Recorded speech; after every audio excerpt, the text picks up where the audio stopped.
Hello Milky friends, happy Friday. It is Milkstew here with you for another Idle Heroes video. I hope you are well wherever it is you are in the world. Another great week to talk about this week. Well, it's not the best week, but there's new stuff. There's a new Trial of Champions, and that's quite exciting to talk about. We're also going to talk about, obviously, Imp's Monopoly, and I think all of you have got the gist of it, but just in case, for those of you who are new and want some tips on it, happy to share my tips with you. But let's get right into it. So, obviously, the Island Lost event has come and gone, and as you can see, I've snagged out my Rui.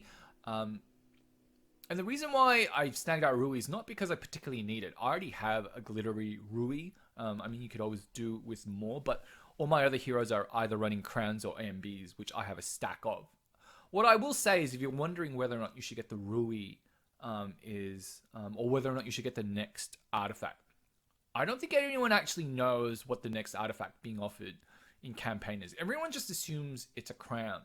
The only thing I know for certain is given this is a monthly event in terms of when they offer stuff in the campaign, those pay to win artifacts in the campaigns, if you count the number of artifacts that are available, right?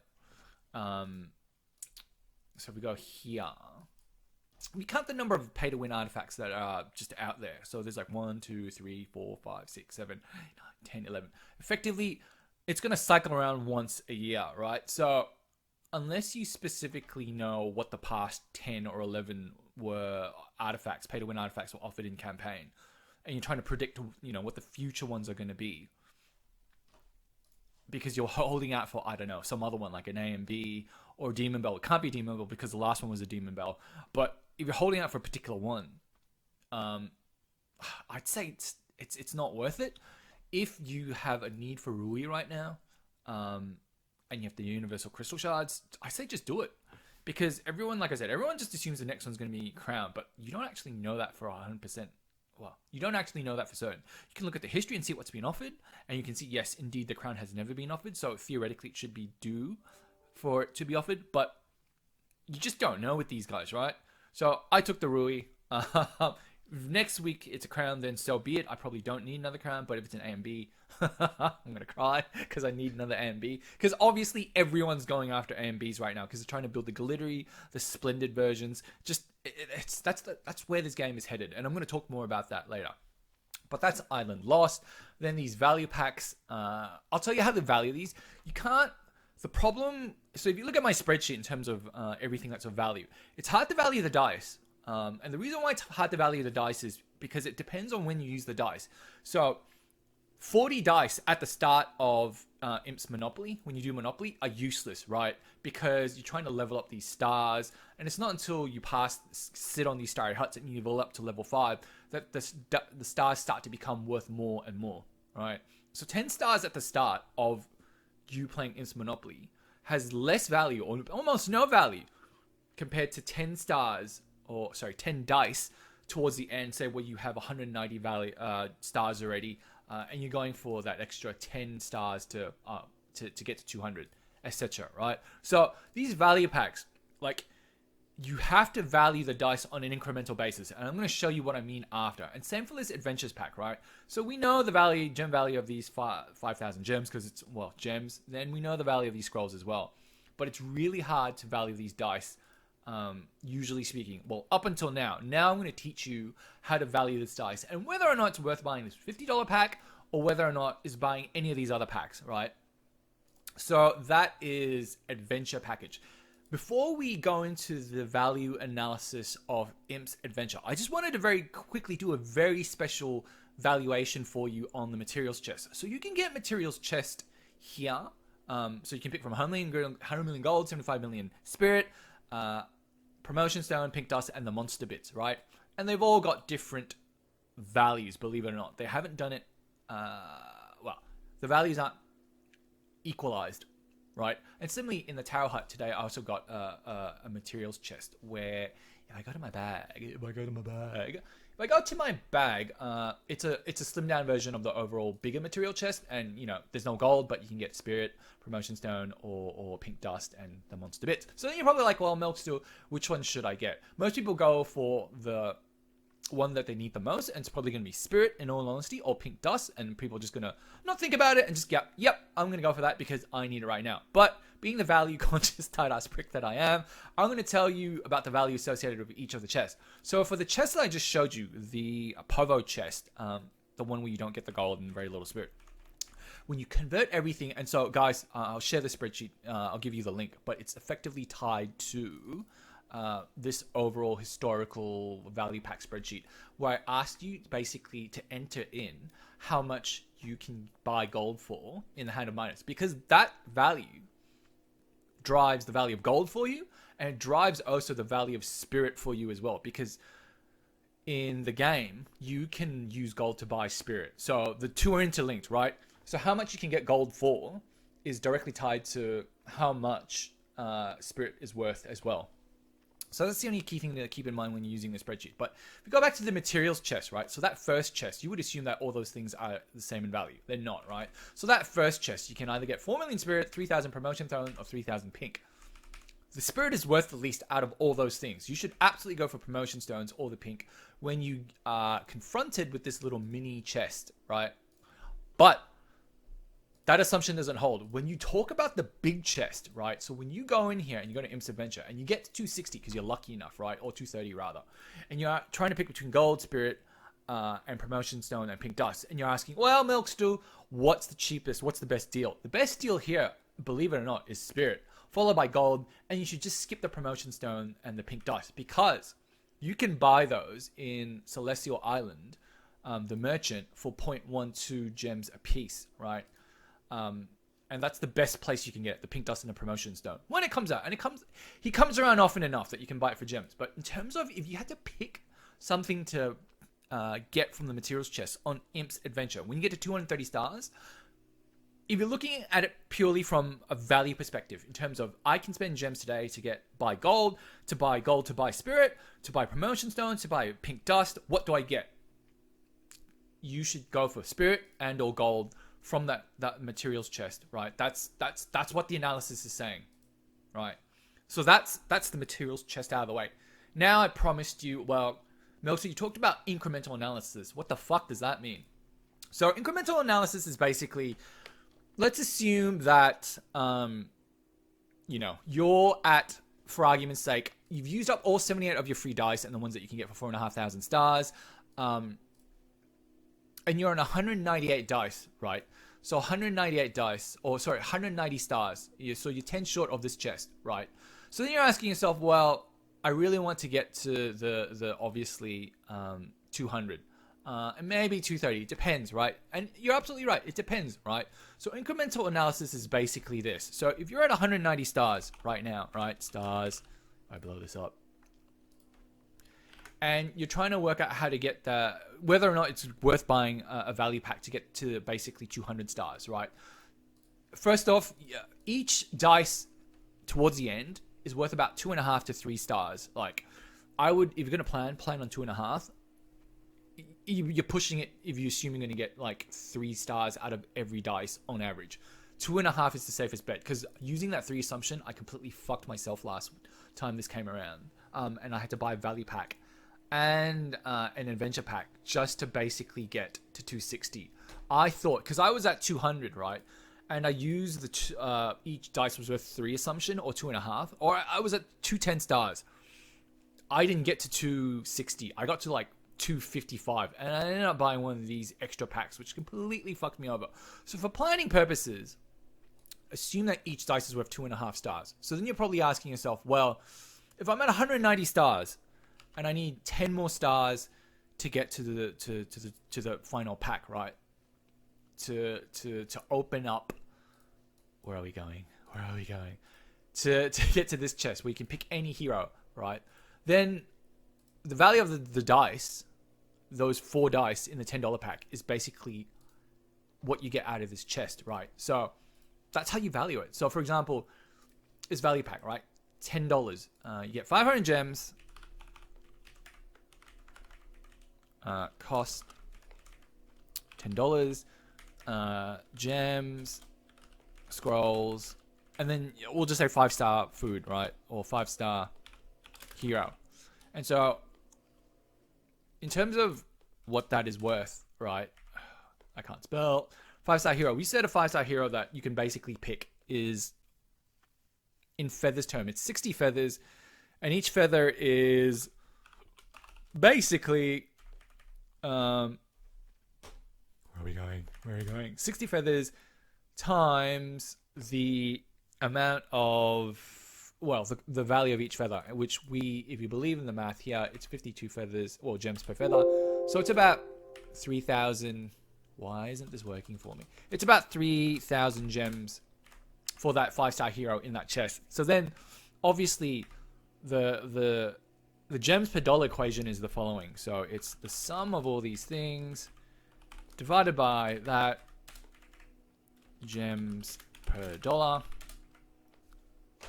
And it basically comes out to 364 gems per dollar. And if you look on the overall spreadsheet, the threshold for value is basically 354 in terms of should I buy something or not, right? So you should be at least getting or asking for 354 gems per dollar spent. Here, on the basis of the incremental analysis that we did, right? So you saw how I got that. We're at 190 stars. How much do I need to spend to get to the 10-star chest? Sorry, the hero selection chest, and how much is that hero selection chest is worth? Because that's the math, that's the thinking. That's what incremental analysis is. Given where I'm at this point in time, how much more do I have to spend? And what's the incremental benefit I get? And so if you do that, right, you're going to get 364 gems. You're definitely going to get the, gems per dollar. So you should then therefore buy the $10 pack, right? So this thing here. So then you're probably asking, well, milk stool, adventure pack, help me value that, right? So then you kind of have to work backwards on this one, right?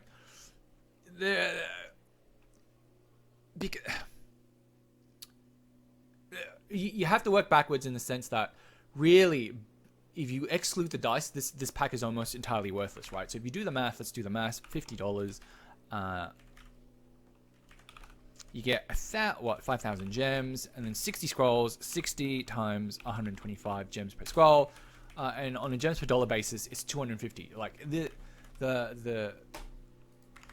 adventure pack is useless without the dice. You have to consider the incremental value that those dice bring you towards the end. So it's really a question of, well, if you're on 210 stars, for example, and you said milk stool, you should plan on 2.5 stars per dice, right?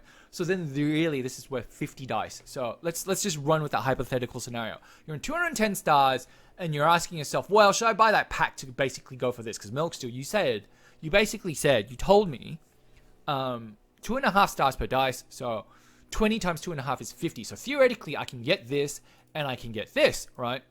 So then the math obviously becomes, well, it's 1,000 gems here because we just did the math and materials chest. So we said we're going to pick the gold that's going to be worth about 1,000 gems. Then I'm just going to put stuff, materials, right? So that's going to be, we're going to get the spirit, and it's going to be worth about 1,100 gems for us. But then also you're going to be able to pick a dark hero, and that's worth 80 shards. 80 feathers. So 80 feathers times how much we said each feather was worth, which was 52 gems per feather, gives you 4,000.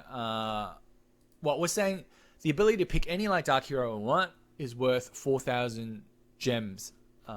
And is Russell there this week? No, Russell. It's still only up to Kerry. That's fine. But this one I think has Sherlock in it. Yeah, it's got Sherlock. Okay, so maybe that's not worth 4,000 to you this week because you say, look, Russell's worth way more than a carry to me. Although I would say, given the new trial champions, everyone's going to be like just building 20 carries. Leaving that aside, so then you're asking, should I spend $50? We basically get to a break even of 356, which is the average. It's just slightly above average in terms of the value that we're after. So that Adventures pack, when you ask Milk Stool, should I buy the Adventures pack, right? My question back to you is, where are you at with your stars? Because it's all on an incremental basis. What more are you going to get with 50 stars, right? And therefore, how much is that benefit when compared to the cost? How does that stack up? And I'm just taking you the methodology of how to value things, these dice, on an incremental basis. So that's the value analysis for this week. Now I'm going to talk about perhaps the most important change in this game. So the biggest thing that's happened in this game is obviously the new Trial of Champions. And they've basically made it a mini interdimensional arena, right? An interdimensional arena was already fucking hard enough. But effectively, the only difference between Trial of Champions and interdimensional arena is the fact that they restrict you to far less heroes. So you don't need like 7 teams of like E5s or Mimchi teams, right? Your 12 best heroes. And if we go there, it's basically, yes, 12 back heroes plus then a lineup of 12 more, right? So basically your 12 strongest heroes. And then you have to spend tickets. And I think Trial of Champions is going to burn up. It's going to chew through everyone's tickets again. Like it did with Interdimensional Arena. Everyone going for the Maverick frame, right? Now everyone, because the rewards are so high, everyone's going to be like, ooh, I want to come first or in the top 10. And you know what? Yeah, they're going to chew through all the tickets. So people are going to have to start picking between whether they want to dominate here or whether they want to dominate in IDA, because both the things are going to eat all your tickets so quickly. But here's what I'm going to do. Here's my strategy. I've already lived with the fact that I'm not going to come in the top 10. The moment they lump me together with someone from server 27, server 16, server 3, basically other whales from other servers, I already knew I was not going to be in the top 10, let alone top 20, probably not even top 50. I'm comfortable with being in the top 100, right? So then my thinking is this. It actually doesn't matter if I come 51 or 100, right? I'm comfortable with being 100 because at 100, the rewards are exactly the same, right? So when you're thinking about fighting for a tier and thinking, well, what tier do I want to be in? Look at just the boundaries of that tier, because the boundaries are huge for some of these, right? 201 to 500, that's 300 spots, right? Like, arguably, you need to spend way less tickets to be 499 than you do 201, right? And that's the same sort of logic as you go all the way up to about 21 to 50. These guys here in 1 to 10, they're the dumbest fucks in the world because they're going to burn through so many tickets just to try and maintain their ranking.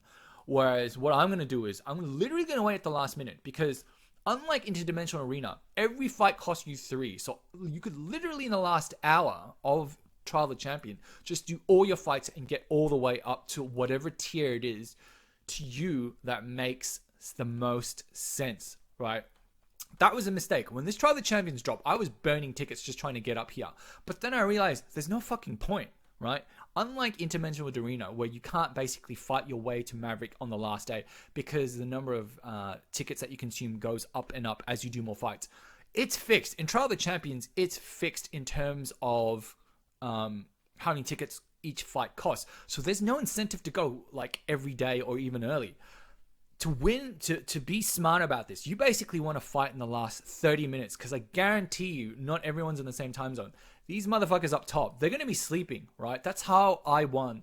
That's how in the old Trial of the Champions, that's how people who had super piss weak teams, that's how they won. They basically fought in the last 30 minutes when everyone was asleep, and they got into the top 10 because there wasn't anyone trying to challenge them and fuck them up, right? So that's my advice to you. Trial of the Champions. Don't fight day one. Fight if you can and you're in the right time zone. Fight in the last 30 minutes. Every fight's the same. And fight up to a point where it makes sense, right? So the value analysis on this is actually quite easy, right? So I'll do it for you right now. This should probably be another video, but why not? We've already gone way over. So for example, let's say you're aiming for the 11 to 20 bracket, right? It's 2,400 guild coins, which, by the way, each glory coin, you can convert one glory coin. Well, everyone's going to buy profit orbs, all right? Each profit orb is 200 glory coins, right? So this 2,400 is basically 12 profit orbs. So if we do divide by 200, and then each profit orb in gems term is 450, right? So gems. So 12 times 450 plus the gems that you get from that tier, right? So that is, it's loading. So 11 to 20, 2,400 glory coins plus 1630, 1630 gems. So that's equivalent of 7,030 gems. So then if you know what each tier is worth, Then you got to work backwards in terms of this is how many tickets you can spend up to. Each ticket, just so you know, the cheapest places to buy tickets are Celestial Island, the Merchant, or Aspen Dungeon. You can either buy it for gold in the Aspen Dungeon, but if you're going to buy it for gems, the dollar price or the gem price is 10 gems per ticket. So here, I'm basically saying you can spend up to 700 tickets, right? So 700 tickets, it's how many fights is that? Because it's 3 tickets per fight.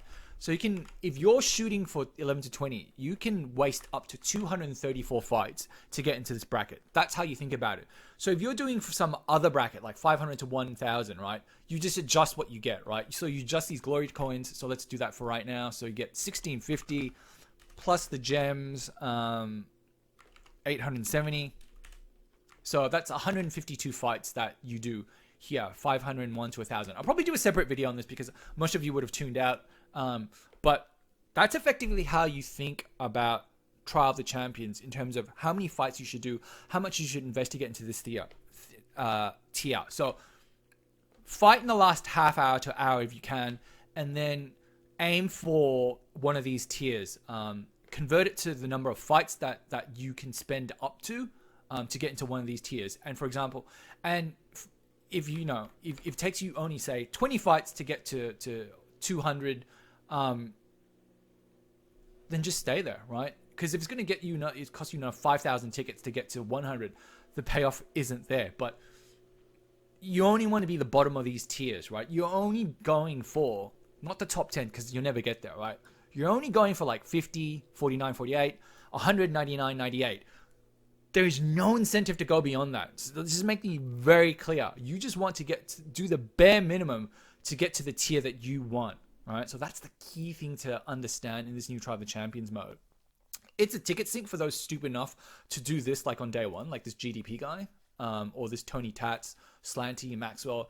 That's just, they're going to be fighting each other to get to the top, and they're going to be burning more and more tickets, right? So those guys, they're going to burn through a fuck ton of tickets to get this, and you would argue, yeah, it's probably worth it for them, but I don't have that enough tickets to like fight with these guys. I'm comfortable with 100. 100 is way more glory coins than I got from last time. I'm comfortable 101 to 200. So what am I now? I'm 225, right? So I probably want to stay, I'm going to get to 200. Like last day, fight. Good enough. And if you look at the difference in rewards between the tiers, between 100 and 200, that's like one profit orb in a bid. So that's like 600 gems difference between that tier and that tier, right? 600 gems is 200 tickets. 60 tickets. That's 20 fights difference, right? That's how you think about it. That's how I think about it. I know a lot of you are like, well, fuck, that's too much thinking. If you're trying to do this game for value, that's honestly, that's how to do it. Anyway, that's my thoughts on Trial of the Champions. Like I said, I'll probably do one on Monday just to show you how I'm going to do it. But fundamentally, the meta has changed, right? The other thing to consider if you're thinking about doing Trial of the Champions is whether or not, well, hang on, the rewards are just really profit orbs and diamonds. If you look at where I am in the meta right now, I actually don't need more food. Glory coins just give you more food. The thing that's going to make me, I have enough heroes here that I can regress or just replace heroes, right? I don't need more food to build more heroes. Guild War, the rewards just aren't there. I mean, like, I want to win Guild War for my guild. But the reality is, it's the thing that's stopping me. Well, I don't need more E5 heroes. I just need the right E5 heroes, and I need for them to have the best artifacts, right? So those are two key things. Endgame is when you have basically 12 E5 heroes. Endgame is then about getting the newest heroes most quickly, but more importantly, what I think is having the right artifacts, the upgraded artifacts, right? That's going to be the sole difference. So right now, I'm not using feathers to buy anything except the new artifacts when they offer them, right? So I've got 794. I'm not going to drop and expend on any of these heroes. Like, I think it's just a waste because heroes get replaced all the time. Whereas if I'm the guy that's got a splendid A and B on like 4 of my heroes. No one knows if you can use all the heroes suddenly become relevant again when you have that much of an advantage, right? That's the first thing to point out. The second thing is that, once you have 12 E5 heroes, like I said, it's about scrolls, like scrolls acquisitions. So then the argument is, then maybe you don't really need to spend this. There's a whole, probably another video on like towards the end game. What should you be spending on? Like the focus increasingly for me is moved away from profit orbs. And then you would argue, well, if you don't care about profit orbs, why the hell do you care about Trial of the Champion? Because that's really all you get, profit orbs, right? It's a fair point, right? I might just stop buying tickets, and I might just increasingly focus on buying scrolls, and increasingly the Wishing Fountain as well.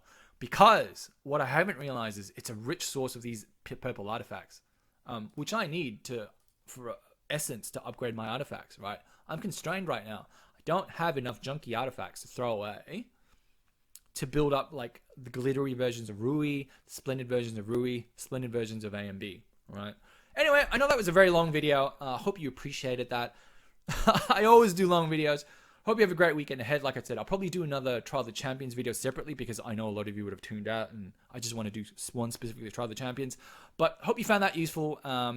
Always appreciate hearing what you guys think of the new game modes, especially Trial of the Champions, and what your thoughts about Monopoly valuations are. Apart from that, have a great weekend, guys, and see you next time.